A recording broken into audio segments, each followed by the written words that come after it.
કાંકરેજના કંબોઈ ગામમાં એસએસસી પરીક્ષાના તેજસ્વી વિદ્યાર્થીઓનું ઇનામ સાથે સન્માન.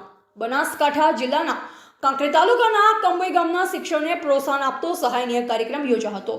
અખત મંડળ દેવકંબોઈના ભુવાજી શ્રી ચેહરસિંહ દેવકંબોઈના સહયોગથી એસએસસી પરીક્ષામાં શ્રેષ્ઠ પ્રદર્શન કરનાર વિદ્યાર્થીઓને નગદ ઇનામ આપી સન્માનિત કરવામાં આવ્યા. કાર્યક્રમ દરમિયાન પ્રથમ ક્રમ પ્રાપ્ત કરનાર વિદ્યાર્થીને ₹2200, દ્વિતીય ક્રમ લાવનારને ₹1100 અને તૃતીય ક્રમ મેળવનાર વિદ્યાર્થીને ₹1000નું પ્રોત્સાહક ઇનામ આપવામાં આવ્યું.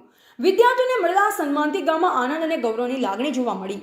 આ સન્માન સમારોહમાં ગ્રામ આગેવાન અને શિક્ષણ ક્ષેત્રે જોડાયેલા આગેવાનો ઉપસ્થિત રહ્યા, જેમાં પૂર્વ સરપંચ શ્રી ગોપાલસિંહ, શાળાના ચેરમેન શ્રી વેણીદેવસિંહ તેમજ પ્રેસ મિત્રો સજનસિંહ અને સુરસિંહ હાજર રહ્યા.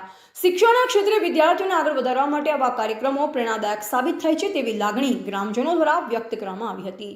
ધ ગુજરાત લાઈવ ન્યૂઝ સાથે અહેવાલ ચેહરસિંહ દેવકંબોઈ, કાંકરેજ.